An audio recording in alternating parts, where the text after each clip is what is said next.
Shrimati ಚೆನ್ನಮ್ಮನವರು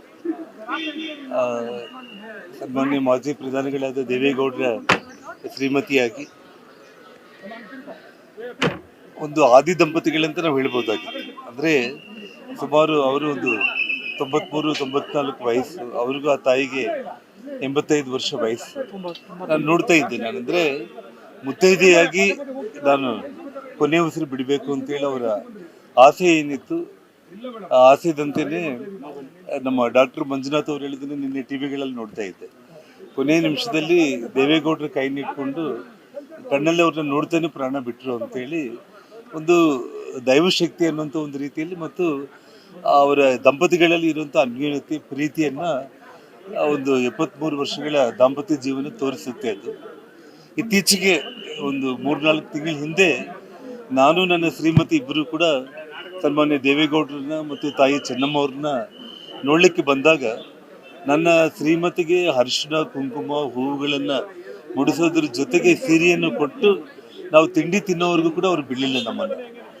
so ಸುಮಾರು ಒಂದು ಗಂಟೆಗಳ ಕಾಲ ಅವ್ರ ಜೊತೆ ನಾವು ಏನು ಕಾಲ ಕಳೆದಿದ್ದೀವಿ. ನಿಜವಾಗ್ಲೂ ಕೂಡ ನಮಗೆ ಅದು ಜೀವನದಲ್ಲಿ ಮರೆಯಲಾರದಿರುವಂಥ ಒಂದು ಕ್ಷಣಗಳು. ಆ ತಾಯಿ ಒಂದು ಆತ್ಮಕ್ಕೆ ಶಾಂತಿಯನ್ನು ಸಿಗಲಿ ಮತ್ತು ಅವ್ರ ಇಡೀ ಕುಟುಂಬ ಅವರು ಅದನ್ನು ಭರವಹಿಸುವಂಥ ಒಂದು ಶಕ್ತಿ ಭಗವಂತ. ತಾಯಿಯವರನ್ನ ನಾನು ಸ್ನೇಹಿತರಾದಂಥ ಜನಾರ್ದನ್ ರೆಡ್ಡಿ ಅವರು ನಮಗೆ ನಿನ್ನೆ ಸುದ್ದಿ ತಿಳಿದ ತಕ್ಷಣನೇ ನೇರವಾಗಿ ಬಳ್ಳಾರಿಯಿಂದ ಬಂದು ಇಲ್ಲಿ ಆ ತಾಯಿಯವರನ್ನ ದರ್ಶನವನ್ನು ಕೂಡ ಪಡ್ಕೊಂಡಿದ್ದೀವಿ. ದೇವೇಗೌಡರು ಬಹಳಷ್ಟು ಒಂದು ದೊಡ್ಡ ಮಟ್ಟಕ್ಕೆ ಪ್ರಧಾನಮಂತ್ರಿಗಳಾಗಿ ಕೂಡ ಅವ್ರ ಹುದ್ದೆಯನ್ನು ಕೂಡ ಅಲಂಕರಣೆಯನ್ನು ಮಾಡಿ ಪ್ರಧಾನಮಂತ್ರಿಯಾಗಿ ಕೂಡ ಕೆಲಸ ಮಾಡಿದ್ದಾರೆ. ಬಹುಶಃ 70 ವರ್ಷದ ಸುದೀರ್ಘ ಅವಧಿಯಲ್ಲಿ ಆ ತಾಯಿ ನೋಡ್ರಿ, ಆ ತಾಯಿಯ 6 ಮಕ್ಕಳು, 4 ಮಂದಿ ಗಂಡು ಮಕ್ಕಳು, 2 ಹೆಣ್ಣು ಮಕ್ಕಳನ್ನು ಆ ಕುಟುಂಬದಲ್ಲಿ ಇಟ್ಕೊಂಡು ದೇವೇಗೌಡರು ಸಾಹೇಬರು ಒಂದು ಕಡೆ ರಾಜಕಾರಣ ಮಾಡ್ತಾ ಇದ್ರು ಕೂಡ ಆ ಮಕ್ಕಳನ್ನು ಯಾವ ರೀತಿಯಲ್ಲಿ ಒಬ್ಬ ಯೂನಿವರ್ಸಿಟಿಯಲ್ಲಿ ಮಕ್ಕಳನ್ನು ಓದಿಸ್ತಾರೋ ಆ ರೀತಿ ಮಕ್ಕಳನ್ನು ಒಂದು ಯೂನಿವರ್ಸಿಟಿ ತರ ತಾಯಿ ಕಾಪಾಡ್ಕೊಂಡು ಬಂದಿದ್ಲು. ಆ ತಾಯಿ ಏನು ನೋಡಿಲ್ಲ ಹೇಳ್ರಿ, ಎಲ್ಲವನ್ನೂ ಕೂಡ ನೋಡಿದಾಳ. ಆ ತಾಯಿ ದೇವೇಗೌಡರನ್ನ ಶಾಸಕರಾಗಿ ನೋಡಿದಾಳ. ಶಾಸಕರಾಗಿ ನೋಡಿ ಅವರು ಪ್ರಾದೇಶಿಕ ಪಕ್ಷವನ್ನು ಕೂಡ ಕಟ್ಟಿದ್ದು ನೋಡಿದಾರ. ಪುನಃ ಅವರು ಈ ದೇಶದ ಪ್ರಧಾನಮಂತ್ರಿಗಳಾಗಿದ್ದನ್ನು ಕೂಡ ಕಣ್ಣಾರ ಕಂಡಿದ್ದಾರೆ. ಜೊತೆಲಿ ಸಂಸದರಾಗಿ ನೋಡಿದಾರ. ಸಂಸದರಾಗಿ ನೋಡಿ ಜೊತೆಲಿ ಅವರು ಎಲ್ಲ ರಾಜಕಾರಣದಲ್ಲಿ ಏರುಪೇರದಲ್ಲಿ ಕೂಡ ಮುಖ್ಯಮಂತ್ರಿಗಳಾಗಿ ಕೂಡ ಅವರು ತಾಯಿ ನೋಡಿದಾರ. ತಾಯಿ ಶಾಸಕರಾಗಿ ನೋಡಿದಾರ, ಮುಖ್ಯಮಂತ್ರಿ ಆಗಿ ನೋಡಿದಾರ, ಸಂಸದರಾಗಿ ನೋಡಿದಾರ, ಪ್ರಧಾನಮಂತ್ರಿಗಳಾಗಿ ನೋಡಿದಾರ.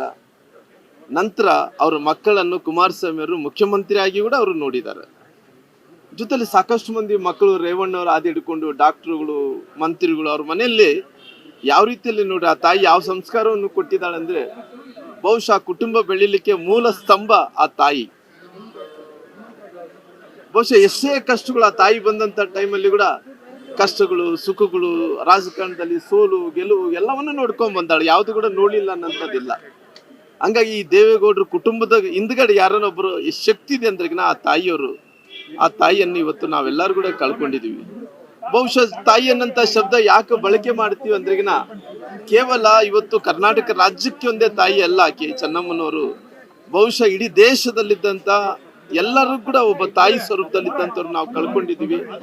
ಹಂಗಾಗಿ ಅವ್ರ ಕುಟುಂಬಸ್ಥರು ಬಹಳಷ್ಟು ದುಃಖಿತರಾಗಿದ್ದಾರೆ. ದೇವೇಗೌಡರು ಕೂಡ ಈ ರಾಜ್ಯಕ್ಕೆ ಸಲುವಾಗಿ, ಈ ದೇಶ ಸಲುವಾಗಿ ಅನೇಕ ಸೇವೆಗಳನ್ನು ಮಾಡಿದಾರ. ಬಹುಶಃ ಅವರು ಕೂಡ ಬಹಳಷ್ಟು ದುಃಖಿತರಾಗಿದ್ದಾರ. ನಾನು ದೇವರಲ್ಲಿ ಪ್ರಾರ್ಥನೆ ಮಾಡೋದು, ದೇವೇಗೌಡರು ಕುಟುಂಬಸ್ಥರಿಗೆ ಎಲ್ಲರಿಗೂ ಕೂಡ ಪ್ರಾರ್ಥನೆ ಮಾಡೋದಿಷ್ಟೇ, ಅವ್ರ ಅಭಿಮಾನಿಗಳಿಗೆ ಪ್ರಾರ್ಥನೆ ಮಾಡೋದಿಷ್ಟೇ, ದೇಶದಲ್ಲಿದ್ದಂಥ ಅವ್ರದೇ ಆದಂಥ ಸಿದ್ಧಾಂತಗಳಲ್ಲಿ ರಾಜಕಾರಣ ಮಾಡಿದಂಥ ಎಲ್ಲ ವ್ಯಕ್ತಿಗಳಿಗೆ ನಾನು ಒಂದೇ ನಮನವನ್ನು ಮಾಡ್ತೀನಿ. ಅವ್ರು ಎಲ್ಲವನ್ನು ನೋಡಿರೋ ಕಾರಣ ಅವ್ರ ತಾಯಿ ಏನು ಕಳ್ಕೊಂಡಿದ್ದಾರೋ ಆ ತಡೆಯಂಥ ಶಕ್ತಿ ಮೊದಲನೇದಾಗಿ ದೇವೇಗೌಡರ ಕುಟುಂಬ ಸೇರಿ ಕೊಡಬೇಕು, ದೇವೇಗೌಡರು ಕೂಡ ಕೊಡಬೇಕು. ಹಂಗಾಗಿ ಯಾರು ಕೂಡ ಅವರು ನೋವನ್ನು ಪಡಿಲಾರ್ದಂತೆ ಆ ತಾಯಿ ಭಗವಂತಕ್ಕೆ ಸೇರಿದಾಳ. ಆ ತಾಯಿ ಅವರು ಸನ್ನಿಧಾನದಲ್ಲಿ, ದೇವ್ರ ಸನ್ನಿಧಾನದಲ್ಲಿ ಸೇರಿದಾಳ. ಆ ತಾಯಿ ಎಲ್ಲಿದ್ರು ಕೂಡ ಆತ್ಮಕ್ಕೆ ಶಾಂತಿಯನ್ನು ದೊರಲಿ.